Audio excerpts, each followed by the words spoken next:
Hey guys, Akari here. In this video, I'm going to talk about how I was shadow operating for an influencer who had over 3 million followers across social media. And in this video, I'm going to break down everything that I learned so I can pass it on to you guys. And this will help you when you start shadow operating for your very first client. So I'm going to start by breaking down about the influencer itself and kind of like who they were. Firstly, they had 3 million followers across all social media platforms, including Instagram, Facebook, YouTube. Combined was 3 million followers. So the paradox of all of this was they had a huge following, consistent posting content, and they had built up a personal brand over the past decade in the fitness niche. But the problem was there was something off. They had big overheads, which means lots of expenses in their business. They were selling low-ticket fitness programs, and they didn't have any high-ticket systems at all. So immediately, I knew there was an opportunity to work with this influencer, come in, make money for not just me, but also for them, and get the partnership started. So now I'm going to talk about how I actually landed this deal, and it's not what you think. I didn't actually send them a cold DM at all. I did something a lot more difficult, you could say, and that took a lot more time. Firstly, I applied for a marketing role that I saw on Facebook, and I didn't really think much of it at the time, but I ended up getting that job out of 3,800 people. And this was for the influencer, and I came on as a marketing specialist. I worked at his company for 2 years. So during that time period, he was able to see my work ethic, ability to solve problems, and obviously help grow the business. From that work experience, he obviously trusts me and he knows that I'm capable of doing what I say I can do. So I actually ended up leaving that job, and I approached the influencer afterwards and asked him if he'd be interested in launching a high-ticket business together.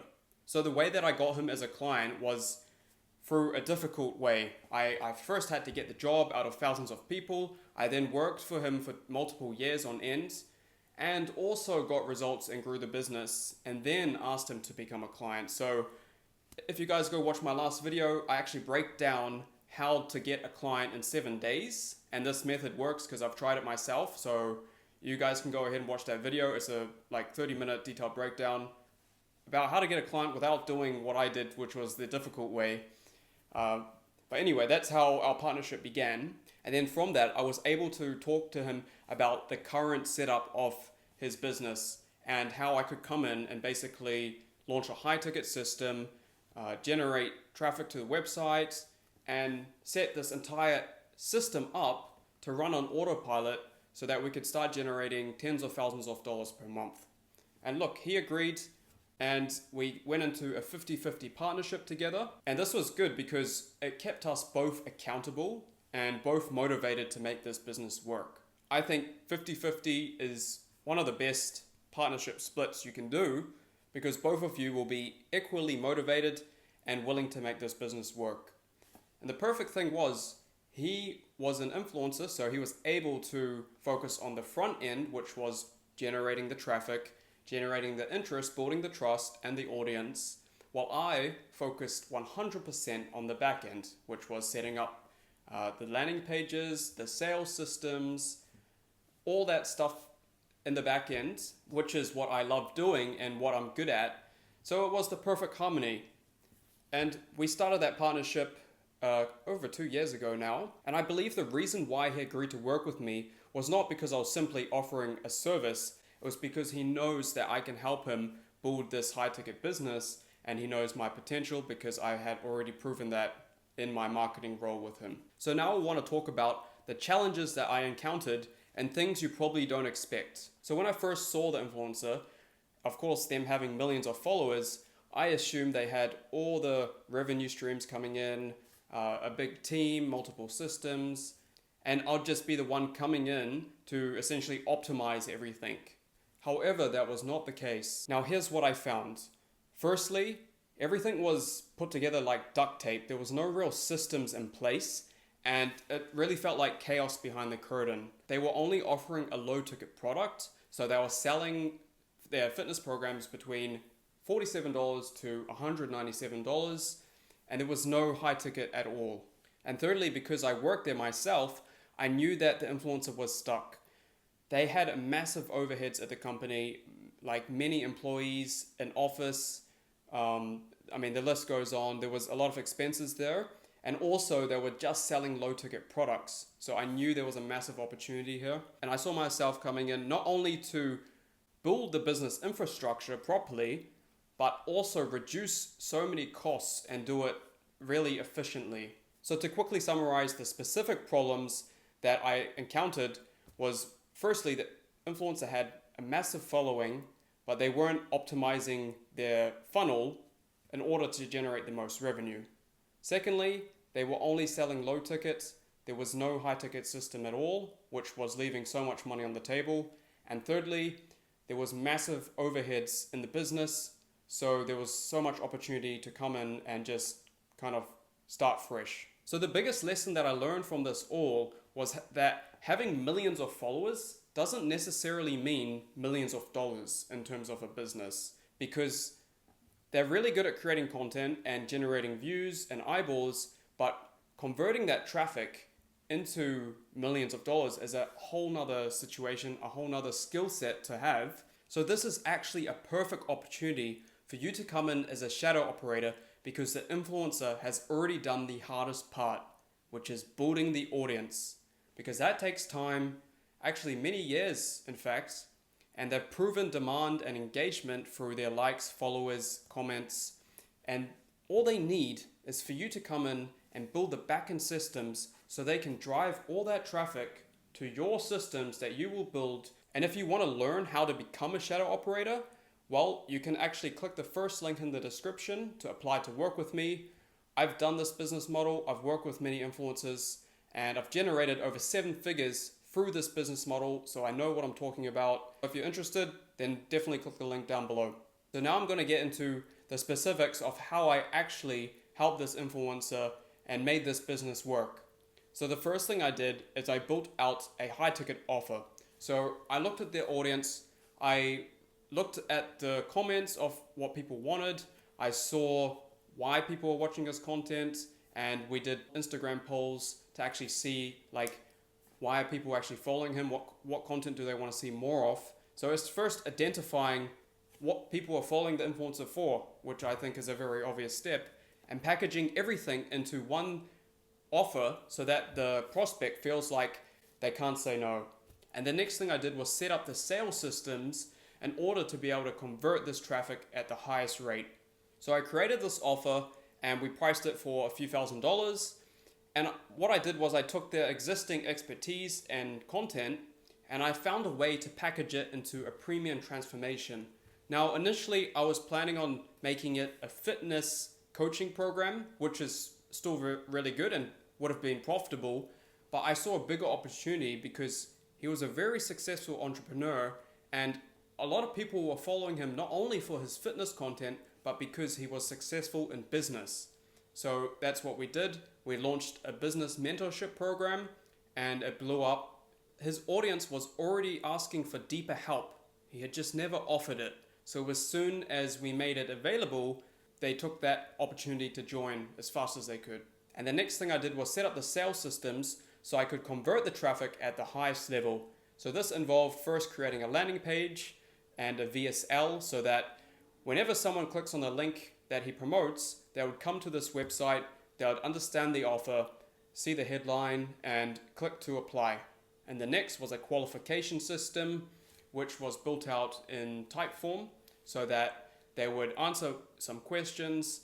And by the end of the form, we'd find out if they were a good fit for the program and if they were actually able to invest into themselves, but also the prospect would answer questions about their situation so we'd know if we can actually help them or not. And then once they qualify, they'd then go on to book a call with us through Calendly.